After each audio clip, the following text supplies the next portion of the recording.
여러분, 우리는 하나님을 찬양해야 합니다. 우리 성도가 하나님을 찬양하는 것이 마땅합니다.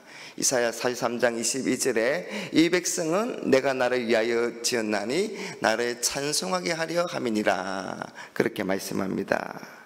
하나님은 우리를 찬양하게 하시려고 우리를 지으신 것입니다. 그러니 여러분, 하나님을 찬양하는 것이 우리 존재의 이유인 것입니다. 여러분은 하나님을 찬양하는 것을 얼마나 좋아하십니까? 오늘 본문에는 다윗과 이스라엘의 찬양이 기록되어 있습니다. 오늘 말씀 7절에 그날에 다윗이 아삽과 그의 형제를 세워 먼저 여호와께 감사하게 하여 이르기를, 다윗은 하나님의 언약궤가 성공적으로 예루살렘 성에 들어오던 그날에 하나님을 이스라엘의 진정한 왕으로 모시는 바로 그날에 아삽과 그의 형제를 세워서 하나님께 감사 찬양을 하게 합니다. 그래서 아삽과 그 형제들이 감사하며 찬양하는데 그 내용은 자기 백성들을 위해서 능력을 베푸신 하나님이십니다. 여러분, 하나님은 자기 백성들을 위해서 능력을 베푸십니다. 하나님은 이스라엘이 애굽에서 종살이하면서 고통 가운데 부르짖는 그 소리를 들으시고 이적과 기사로 해방시켜 주셨습니다. 그들은 그 하나님을 기억했습니다. 그리고 홍해를 마른 땅같이 건너가게 하시고 그 강약길을 밤에는 불기둥으로 낮에는 구름기둥으로 인도하셨습니다. 그 하나님을 찬송합니다. 이스라엘은 찬양을 통해서 하나님의 일원과 하나님이 하신 기이한 일을 선포합니다. 찬양을 통해서 열방 가운데 하나님이 행하신 위대한 역사를 자랑하며 선포합니다. 사랑하는 여러분, 우리도 이스라엘처럼 하나님이 우리에게 베푸신 은혜와 능력에 감사하며 찬양합시다. 찬양을 통해서 하나님의 위대하심이 땅끝까지 알려지게 하는 것이 우리의 사명입니다. 여러분, 우리가 자랑하고 찬양해야 할 분은 오직 여호와 하나님 한 분뿐이십니다. 하나님이 예수님을 통해서 우리를 모든 죄에서 건져주시고 예수님의 부활을 통해서 죽음을 이기게 하심으로 우리가 더 이상 죽음을 두려워하지 않게 된 겁니다. 그 하나님을 찬양합시다. 뿐만 아니라 성령으로 우리와 늘 함께 하시며 우리의 기도를 들으시고 우리를 의의 길로 인도하시는, 그래서 지금 우리가 이 자리에 있는 것은 하나님의 돌보심과 하나님의 인도하심 덕분임을 잊지 말고 기억하며 찬양합시다. 여러분, 나의 나된 것은 모두 하나님의 은혜라고 고백하며 찬양합시다. 특히 고난과 역경 가운데 있는 때일수록 더욱 받은 은혜를 기억하고 나를 위해 행하신 하나님의 크신 역사를 기대합시다. 여러분, 우리가 하나님의 능력과 임재를 구하며 찬양할 때 우리를 위해서 행하신 하나님에 대한 그 기대감이 새롭게 될 것입니다.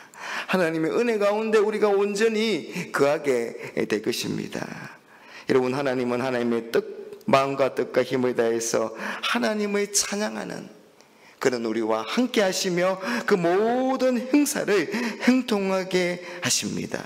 그래서 오늘 본문 10절에 그의 성호를 자랑하라, 여호와를 구하는 자마다 마음이 즐거울지로다. 여러분, 우리 하나님을 찬양할 때 우리의 마음이 즐겁고 기쁘게 되는 것입니다. 다음은 언약을 지키시는 하나님을 찬양합니다. 15절에 너희는 그의 언약 곧 천대에 명령하신 말씀을 영원히 기억할지어다. 이것은 아브라함에게 하신 언약이며 이삭에게 하신 맹세이며 이는 야곱에게 세우신 율례 곧 이스라엘에게 하신 영원한 언약이라. 여러분, 신실하심이 하나님의 대표적인 성품 가운데 하나입니다. 여러분도 우리는 다른 사람들과의 약속뿐만 아니라 이 자신과의 약속조차도 제대로 지키지 못할 때가 있습니다. 여러분, 우리가 새해가 되면 항상 새로운 계신과 약속을 하지 않습니까?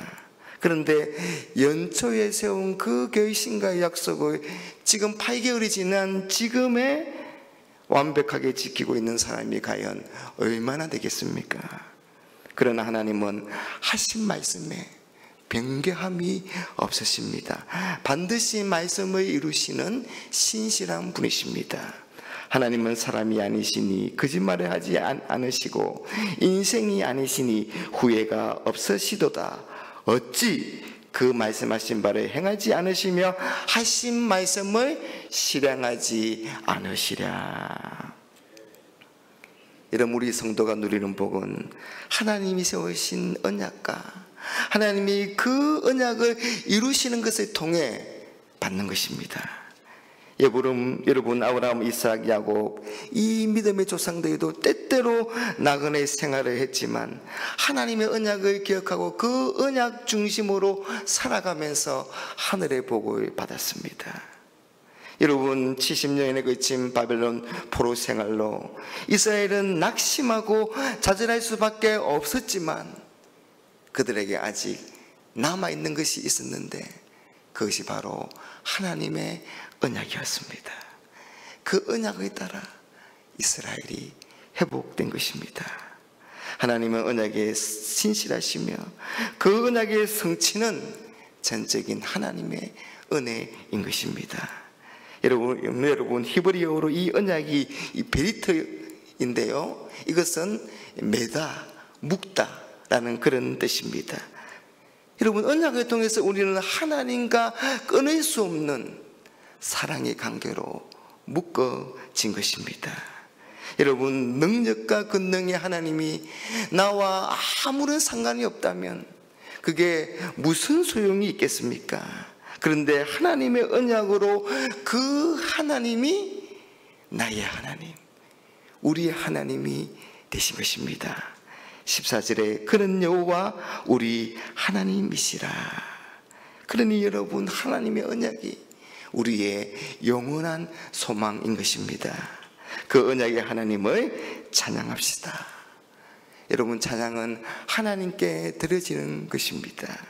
찬양의 대상도 하나님이시며 찬양의 주제도 하나님이십니다. 우리는 찬양하는 존재이고 하나님은 찬양을 받으시는 분이십니다. 여러분, 다윗은 음악적인 은사가 많아서 작곡도 작사도 연주도 노래도 다 그렇게 되는 사람입니다. 정말 부럽습니다. 그런데 그런 것보다 다윗이 더 빛나게 하는 것은, 여러분, 요즘 우리가 사용하는 말 중에 무엇에 진심이다 그런 말을 하지 않습니까? 나는 모닝커피에 진심이다. 이런 사람은 아침의 산미 가득한 이 에티오피아로 상큼하게 시작해 볼까? 아니면 달콤한 니카라과도 좋을 거야? 아니면 묵직한 콜롬비아로 하루의 피로를 날려버릴까? 그러면서 커피를 고르고 커피를 가이고 커피를 내리는 시간을 좋아합니다. 그리고 전날 밤에는 다음날 아침에 마실 커피 생각으로 설레이기도 합니다. 왜냐하면 모닝커피에 진심이기 때문입니다. 여러분, 다윗은 찬양의 진심인 사람이었습니다. 여러분, 나를 위해서 십자가에서 대신 죽은 예수님을 생각하면 우리가 어찌 찬양하지 않을 수 있겠습니까? 여러분, 우리가 찬양의 진심이라면 어찌 찬양하지 않을 수 있겠습니까? 날 위하여 십자가의 중환고통 받으사 대신 죽은 주 예수의 사랑하신 은혜여, 보배로운 피를 흘려 영영 죽어의 죄에서 구속함을 받은 우리 어찌 찬양 안 할까? 사랑하는 여러분, 저와 여러분들이 정말 찬양의 진심인 사람들이 되어서 참된 찬양으로 하나님께 영광을 돌리는 그런 복된 삶을 살아가시기를 주님의 이름으로 축복합니다.